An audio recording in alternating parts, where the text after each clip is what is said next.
तव्हां हिते महफ़ूज़ न आहियो। तव्हांजा दुश्मन और चालाक आहिनि। मंसूर खान जो मां बिलो करे छॾियो आहे। तमामु जल्द ॾिसंदे त उहो लेटियल हूंदो। पहिरियां असांखे मीर शाहनवाज़ खान सां ॻाल्हाइणो पवंदो। पोइ उन तरफ़ कीअं हलूं? अस्सलाम वालेकुम हाज़रीन ऐं नाज़रीन, ड्रामा सीरियल दुलाब जी हिकु बहितरीन अपडेट तव्हां सां शेयर कंदा हलूं।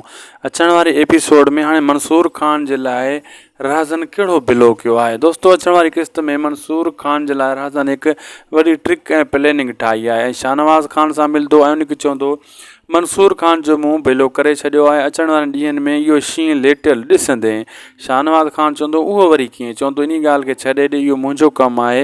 राज़न चवंदो तूं इहो 2 कबूतरा जेका घुमनि था आख़िरी इन्हनि खे पूरो कर या ॿधाए या धुप कराए, ऐं बाक़ी तुंहिंजो दुश्मन मंसूर खान मां ख़तमु करे छॾींदुसि। छाजे करे त मंसूर खान खे हाणे प्लैनिंग ठाहे छॾी आहे राज़न त उनखे मारणो आहे, छो त हू उनजी गैरत सां खेॾियो आहे। मंसूर खान उन्हनि जी न्याणी सां खेॾियो आहे।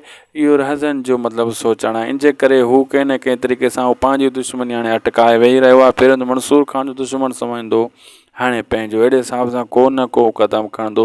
ॿिए तरफ़ मंसूर खान जेका बि मुराद वारनि जी फैमिली हूंदी आहे उन्हनि खे वठी पाण वटि वञी रहंदो आहे। उन्हनि खे चवंदो आहे तव्हां हिते महफ़ूज़ न आहियो, तव्हांजा दुश्मन हेॾां होॾां घुमी रहिया आहिनि, ऐं उहा फैमिली हली वेंदी, सिधो ई मुराद वटि वञी रहंदी ऐं उन्हनि जी पनाह में रहंदी।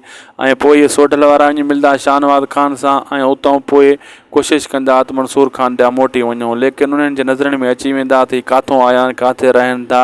हाणे को न को वरी क़दम खणणो पइजी वेंदो शाहनवाज़ या रहज़न खे। सोडल वारनि जे लाइ को न को मुसीबत थी सघे थी। असांखे ॾींदा इजाज़त, लाइक सब्सक्राइब शेयर कंदा। अल्लाह हाफ़िज़।